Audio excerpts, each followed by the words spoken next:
साथियों नमस्कार। मध्य प्रदेश में दैनिक और मासिक वेतन पर काम करने वाले जो श्रमिक हैं उनको न्यूनतम मजदूरी की दर से संबंधित एक बहुत ही महत्वपूर्ण आदेश मध्य प्रदेश हाई कोर्ट के द्वारा दिया गया था, जिसके तहत अब ये माना जा रहा था कि कर्मचारियों को न्यूनतम मजदूरी की दर मिलेगी। साथ ही जो 11 महीने का एरियर्स कर्मचारियों का बच गया था उसको भी दिया जाएगा। कई कंपनियों के द्वारा इसको लेकर आदेश भी जारी कर दिए गए हैं, लेकिन अब कुछ कंपनियां इसको देने को लेकर आनाकानी कर रही हैं। तो इसी से संबंधित एक बहुत ही महत्वपूर्ण जानकारी प्राप्त हो रही है। जानकारी में आगे बढ़ने से पहले आपसे निवेदन है कि अगर आप पहली बार चैनल पर आए हैं तो चैनल को सब्सक्राइब जरूर करें, बेल आइकन को प्रेस करके ऑल पर सेट करके रखें, जिससे आपको हमारे द्वारा बनाए जा रहे सभी नए वीडियो के नोटिफिकेशन लगातार इस चैनल के माध्यम से मिलते रहें। तो साथियों, मध्य प्रदेश में जो दैनिक और मासिक वेतन पर काम करने वाले श्रमिक हैं उनको जो न्यूनतम वेतन है वह नहीं मिल पा रहा था। इसके बाद जो मामला है कोर्ट में चला गया था। हाई कोर्ट में मामले की सुनवाई होने के बाद हाई कोर्ट के द्वारा कर्मचारियों के पक्ष में फैसला दिया गया था। तो जो न्यूनतम मानदेय की राशि है वह कर्मचारियों को मध्य प्रदेश में अब मिलना था। साथ ही जो 11 महीने का एरियर्स है वह भी कहीं ना कहीं कर्मचारियों को देने की बात सामने आई थी। कई कंपनियों के द्वारा इसको लेकर आदेश भी जारी किए गए हैं, जिसमें 11 माह का जो एरियर्स है वह कर्मचारियों को दिए जाने के संबंध में आदेश प्रसारित किए गए हैं। लेकिन अब कुछ कंपनियों के द्वारा इसको देने में आनाकानी की जा रही है। एक ऐसा ही आदेश हमारे पास आया है जिसमें कंपनी के द्वारा एरियर्स राशि देने में असमर्थता जाहिर की है। तो क्या कुछ कंपनी के द्वारा कहा गया है, इसके बारे में आपको पूरी जानकारी इस वीडियो के माध्यम से दे देता हूँ। तो साथियों, ये आपका पत्र प्रेषित किया गया है। प्रति है श्रीमान अधीक्षण यंत्री, मध्य प्रदेश पश्चिम क्षेत्र विद्युत वितरण कंपनी लिमिटेड, मध्य प्रदेश से यह पत्र प्रेषित किया गया है आपका। और इसमें जो विषय है, न्यूनतम वेतन अधिनियम 1948 के अंतर्गत श्रमायुक्त इंदौर के द्वारा जारी परिपत्र दिनांक 28/2/2025 एवं अधिसूचना दिनांक 6/3/2025 के अनुसार आउटसोर्स श्रमिकों को वेतन प्रदान करने के संबंध में संदर्भ 20 में दिया गया है। जो पत्र का संदर्भ है वह बताया गया है और इसमें कहा गया है कि उपरोक्त आदेशानुसार निम्नलिखित बिंदु आपके ध्यान में लिए जाने को लेकर प्रेषित हैं। कृपया इन बिंदुओं पर विचार करके आदेश करने की कृपा करेंगे। इसमें कुल 5 बिंदुओं पर जो ध्यान आकर्षण कराया गया है। तो इसमें पहला जो बिंदु है, उक्त अधिसूचना में कार्मिकों को पुराने 11 माह का एरियर्स भुगतान करने हेतु स्पष्ट उल्लेख नहीं है। अतः निवेदन है कि यदि एरियर्स प्रदान किया जाना है तो इसका कार्यादेश समस्त गणना के साथ प्रदान किया जाए, ताकि कोई भी त्रुटि होने की जो संभावना है ना रहे। दूसरे बिंदु में इसमें कहा गया है कि यदि 1 अप्रैल 2024 से एरियर्स का भुगतान दिया जाना है तो ऐसे में ईपीएफ और ईएसआई का भी भुगतान करना अनिवार्य है।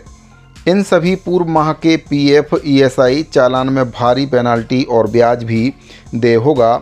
इसका भुगतान करने एवं देयक में क्लेम करने की प्रक्रिया को विस्तार पूर्वक बताएं। तीसरे बिंदु में इसमें बताया गया है कि पुराने माह में कार्य से पृथक हो चुके कर्मचारियों को भुगतान किया जाना है या नहीं किया जाना है, किस प्रकार इनको भुगतान किया जाना है ये स्पष्ट किया जाए। कई कर्मचारियों को काम से हटा भी दिया होगा, आउटसोर्स कर्मचारी जो हैं, तो उनको अगर भुगतान करना है तो किस प्रकार से करना है, इसके बारे में भी इसमें पूछा गया है।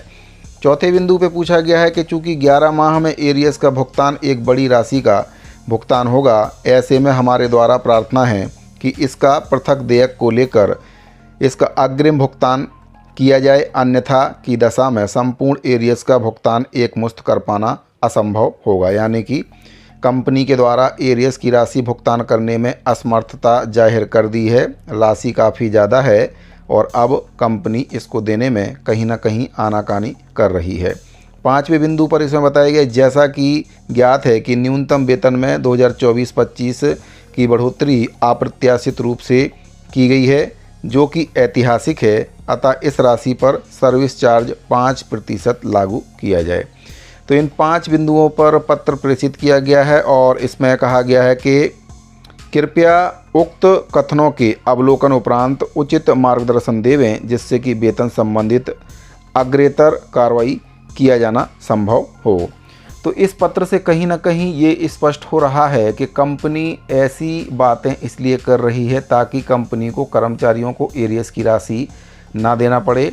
एरियर्स की राशि के नाम से ईपीएफ और ईएसआई कटौती के नाम से कंपनी के द्वारा जो डर है वह फैलाया जा रहा है कि ये राशि काफ़ी बड़ी है और इसको देने में पेनाल्टी देनी होगी, और कर्मचारियों को कहीं ना कहीं पूरी राशि एक साथ कंपनी ने देने पर असमर्थता जाहिर की है। और अगर कर्मचारियों को पूरी राशि का भुगतान करना है, एरियर्स की जो राशि है, तो उसको लेकर कंपनी के द्वारा जो फंड है वह मांगा गया है कि फंड हमको दीजिए, तभी हम कर्मचारियों को जो पूरी एरियर्स की राशि है उसका भुगतान कर पाएंगे, अन्यथा एक साथ पूरी एरियर्स की राशि को भुगतान नहीं कर पाएंगे। इसके साथ ही 5% का सर्विस चार्ज लगाने की बात भी कंपनी के द्वारा की गई है। जो एरियर्स की राशि है काफ़ी बड़ा अमाउंट है, 11 महीने का अमाउंट है, कर्मचारी भी काफ़ी ज़्यादा होंगे, तो ऐसे में 5% सर्विस चार्ज लगाने की बात भी कंपनी के द्वारा की गई है।